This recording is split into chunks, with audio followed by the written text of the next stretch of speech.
ओम नमः शिवाय। आप सभी पर भोलेनाथ की कृपा सदैव बनी रहे। सनत कुमार जी कहते हैं, व्यास जी, अब जिस प्रकार अंधकासुर ने परमात्मा शंभु के गणा अध्यक्ष पद को प्राप्त किया था, महेश्वर के उस मंगलमय चरित्र को श्रवण करो। क्योंकि नाना प्रकार की लीलाएं करने वाले शंभु शरणागत रक्षक तथा परम भक्त वत्सल हैं। उनका महात्म्य परम अद्भुत है। व्यास जी ने पूछा, मुनिवर, वह अंधक कौन था और भूतल पर किस वीर्यवान के कुल में उत्पन्न हुआ था? दैत्यों में प्रधान तथा महामनस्वी उस बलवान अंधक का स्वरूप कैसा था और वह किसका पुत्र था? उसने परम तेजस्वी शंभु की गणा अध्यक्षता को कैसे प्राप्त किया? यदि अंधक गणेश्वर हो गया तब तो वह परम धन्यवाद का पात्र है। सनत कुमार जी ने कहा, मुने, पूर्व काल की बात है। एक समय भक्तों पर कृपा करने वाले तथा देवताओं के चक्रवर्ती सम्राट भगवान शंकर को विहार करने की इच्छा हुई। तब वे पार्वती और गणों को साथ ले अपने निवास भूत कैलाश पर्वत से चलकर काशीपुरी में आए।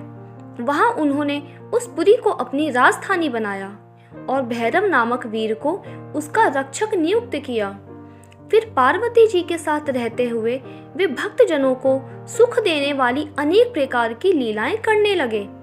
एक समय वे उसके वरदान के प्रभाववश अनेकों विराग्र गण गणेश्वरों और शिवा के साथ मंदराचल पर गए और वहां भी तरह तरह की क्रीडाएं करने लगे। एक दिन जब प्रचंड पराक्रमी कपड़दी शिव मंदराचल की पूर्व दिशा में बैठे थे, उसी समय गिरिजा ने नर्म क्रीडावश उनके नेत्र बंद कर दिए। इस प्रकार जब पार्वती ने मूंगे, सुवर्ण और कमल की प्रभा वाले अपने कर कमलों से शिव के नेत्र बंद कर दिए, तब उनके नेत्रों के मुंद जाने के कारण वहां क्षण भर में ही घोर अंधकार फैल गया। पार्वती के हाथों का महेश्वर के शरीर से स्पर्श होने के कारण शंभु के ललाट में स्थित अग्नि से संतृप्त होकर मदजल प्रकट हो गया और जल की बहुत सी बूंदें टपक पड़ी। तदनंतर उन बूंदों ने एक गर्भ का रूप धारण कर लिया। उससे एक ऐसा जीव प्रकट हुआ जिसका मुख विकराल था। वह अत्यंत भयंकर, क्रोधी, कृतघ्न, अंधा, कुरूप, जटाधारी, काले रंग का, मनुष्य से भिन्न, बेडौल और सुंदर बालों वाला था। उसके कंठ से घोर घोर घर घर शब्द निकल रहा था। वह कभी गाता, कभी हंसता और कभी रोने लगता था तथा जबड़ों को चाटते हुए नाच रहा था। उस अद्भुत दृश्य वाले जीव के प्रकट होने पर शिवजी मुस्कुराकर पार्वती जी से बोले। शिव महेश्वर ने कहा, प्रिय, मेरे नेत्रों को मूंद कर तुमने ही तो यह कर्म किया है, फिर तुम उससे भय क्यों कर रही हो? शंकर जी के उस वचन को सुनकर गौरी हंस पड़ी और उनके नेत्रों पर से उन्होंने अपने हाथ हटा लिए।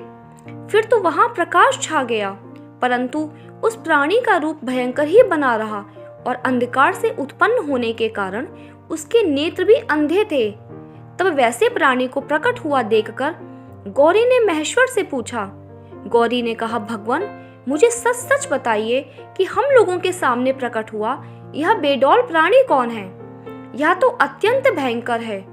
किस निमित्त को लेकर किसने इसकी दृष्टि की है और यह किसका पुत्र है?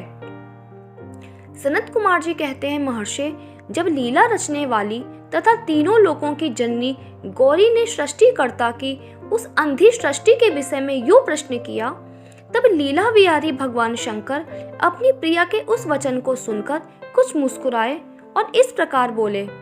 महेश्वर ने कहा, अंबिके, सुनो, जब तुमने मेरे नेत्र मूंद लिए थे, उसी समय यह अद्भुत एवं प्रचंड पराक्रमी प्राणी मेरे पसीने से प्रकट हुआ। इसका नाम अंधक है। तुम ही इसको उत्पन्न करने वाली हो, आर्य। इस प्रकार बुद्धिवर्धक विचार करके ही तुम्हें यह सब कार्य करना चाहिए। सनत कुमार जी कहते हैं, मुने, अपने स्वामी के ऐसे वचन सुनकर गौरी का हृदय करुणार्द्र हो गया। वे अपनी सखियों सहित अंधक की अपने पुत्र की भांति नाना प्रकार के उपायों द्वारा रक्षा करने लगी। तदनंतर शिशिर ऋतु आने पर दैत्य हिरण्याक्ष पुत्र की कामना से उसी वन में आया, क्योंकि उसकी पत्नी ने उसके ज्येष्ठ बंधु की संतान परंपरा को देखकर उसे संतानार्थ तपश्चर्या के लिए प्रेरित किया था।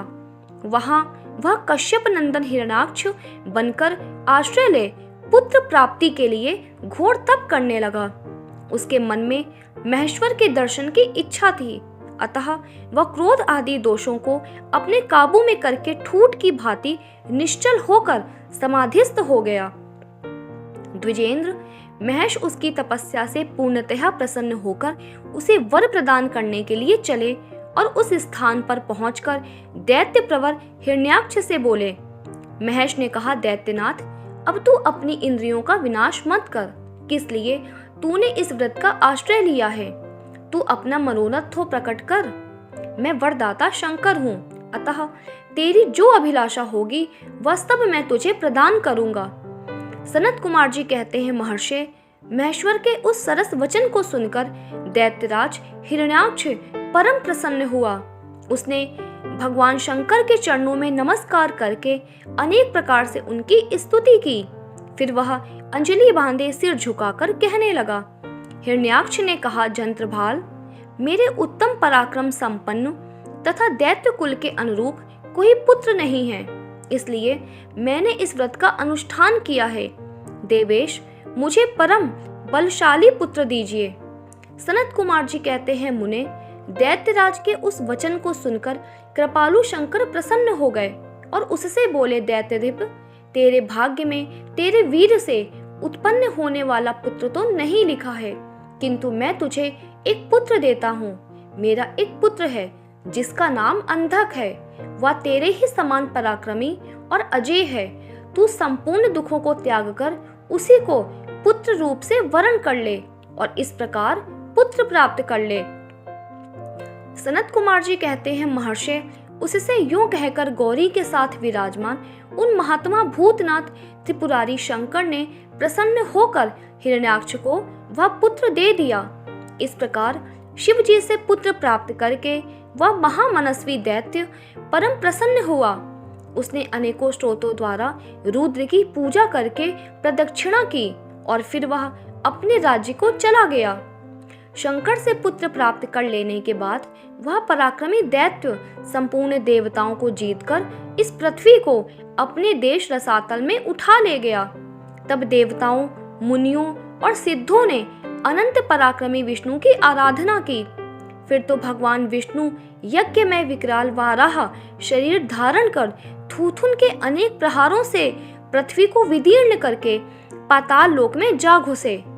वहां उन्होंने कभी न टूटने वाले अपनी अगली दाढ़ों से तथा थूथुन से सैकड़ों दैत्यों का कचूमर निकालकर अपने वज्र सदृश कठोर पाद प्रहारों से निशाचरों की सेना को मथ डाला।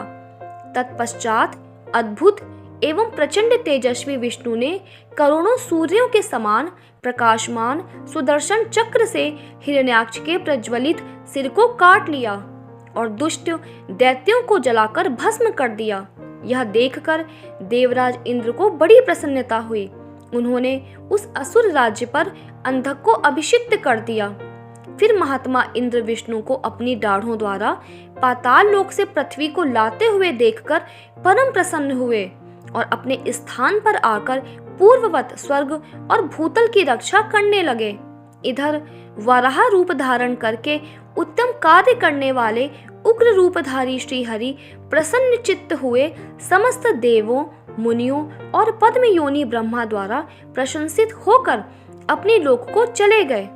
इस प्रकार वराह रूपधारी विष्णु द्वारा असुरराज हिरण्याक्ष के मारे जाने पर समस्त देव, मुनि तथा अन्यान्य सभी जीव सुखी हो गए।